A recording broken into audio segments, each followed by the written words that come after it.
السلام علیکم میرے اچھے سامعین، ایک ایسی دکھ بھری سچی کہانی کہ جو ہمیں بتائے گی کہ ہم بعض اوقات جو بے دھیانی میں اپنے بچوں کو غصے میں بد دعا دے دیتے ہیں تو اس کے اثرات کہاں تک جاتے ہیں، اور جب دعا دیتے ہیں تو آپ جانتے ہیں کہ ایک بار ایک امام کعبہ سے پوچھا گیا کہ آپ کو یہ مقام کیسے ملا، تو کہنے لگے کہ بچپن میں اگر مجھ سے کبھی کوئی اچھا کام ہوتا تھا تب بھی میری ماں یہی کہتی تھی کہ اللہ تمہیں امام کعبہ بنائے، اور کبھی جب مجھ سے کوئی غلطی ہو جاتی تھی، کوئی شرارت کر بیٹھتا تھا، تب بھی میری ماں مجھے کوئی بد دعا دینے کی بجائے بس دعا ہی دیتی تھی کہ اللہ پاک تمہیں امام کعبہ بنائے۔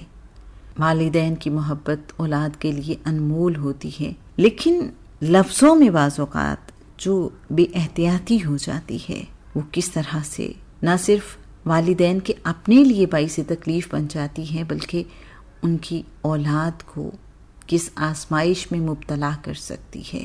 یہ کہانی جو میں آپ کے ساتھ شیئر کرنے جا رہی ہوں، واٹس ایپ پہ میں نے اس کہانی کو پڑھا، میری ایک دوست نے اس کو شیئر کیا اور مجھے لگا کہ یہ وقت کی ضرورت ہے کہ ہم سب اس بات کو سمجھیں، جانیں اور اس پہ عمل کرنے کی کوشش کریں کہ جیسے بھی حالات ہوں، جتنا بھی غصہ آ رہا ہو، ہم اپنے بچوں کو بد دعا نہ دیں، کوئی نیگیٹو ورڈز یوز نہ کریں اپنے بچوں کے لیے کسی بھی طرح سے۔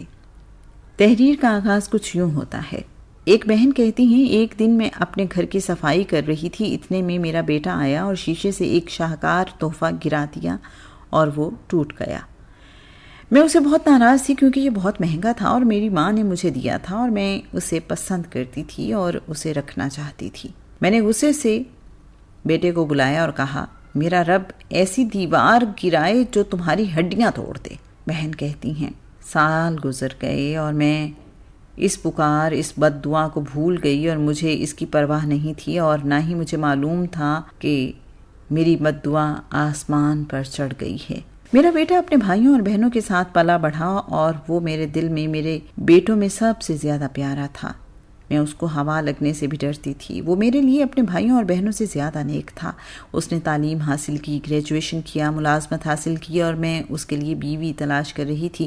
اس کے والد کی ایک پرانی عمارت تھی اور وہ اسے گرا کر دوبارہ تعمیر کرنا چاہتے تھے۔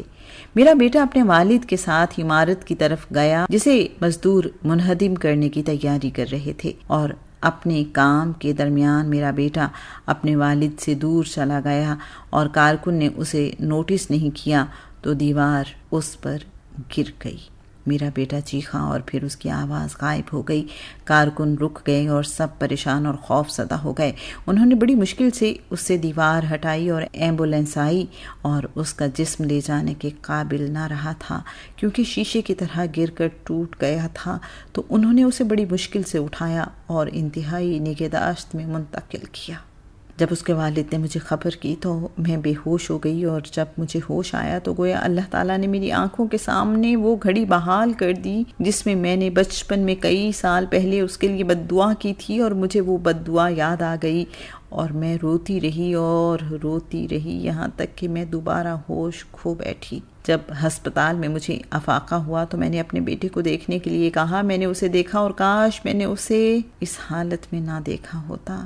ان لمحوں میں دل کی دھڑکن رک گئی اور میرے بیٹے نے آخری سانس لی۔ میں نے روتے ہوئے کہا، کاش وہ دوبارہ زندہ ہو جائے، گھر کے تمام فن پاروں کو توڑ دے، بس میں اسے نہ کھوؤں۔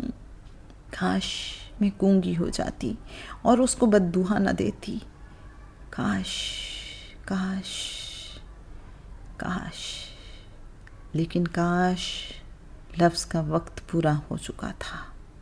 ایک شخص عبداللہ بن مبارک رحمۃ اللہ علیہ کے پاس اپنے بیٹے کی نافرمانی کی شکایت کرنے آیا۔ ابن مبارک نے اس سے پوچھا، کیا تم نے اس کے لیے بد دعا کی؟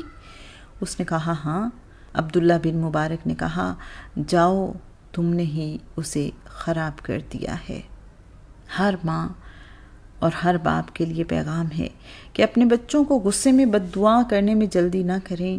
شیطان مردود سے اللہ کی پناہ مانگیں، اپنی زبانوں سے وعدہ کریں کہ وہ اپنے بچوں کے لیے کامیابی اور رہنمائی کے لیے دعا کریں، ان کو بد دعا نہ دیں، اور جان لیں کہ اپنے بچوں کے لیے بد دعا کرنے سے ان میں فساد، ضد اور نافرمانی ہی بڑھ جاتی ہے۔ اس نافرمانی کی شکایت کرنے والے سب سے پہلے آپ ہیں، جنہوں نے ان کے لیے بد دعا کرنے میں جلدی کی۔ اپنے بچوں کو بد دعا نہ دیں، بلکہ اللہ سے ان کی اصلاح اور رہنمائی کے لیے دعا کریں، اور جب بھی آپ اپنے بچوں کو خوش ہوتے اور کھیلتے ہوئے پائیں تو ان کے لیے یہ دعا مانگیں: اے اللہ، میں تجھ سے دعا کرتا ہوں کہ انہیں جنت میں خوش رکھ جیسا کہ تو نے انہیں دنیا میں خوش رکھا ہے۔ تو میرے اچھے سامعین، اس ساری بات کے بعد کیا کہا جائے سوائے اس کے کہ بس دعا، بد دعا کا لفظ ہم اپنی زندگی سے نکال دیں، بد دعا والے جملے ہم اپنی زندگی سے نکال دیں، بس دعا کریں، ہر ایک کے لیے صرف دعا۔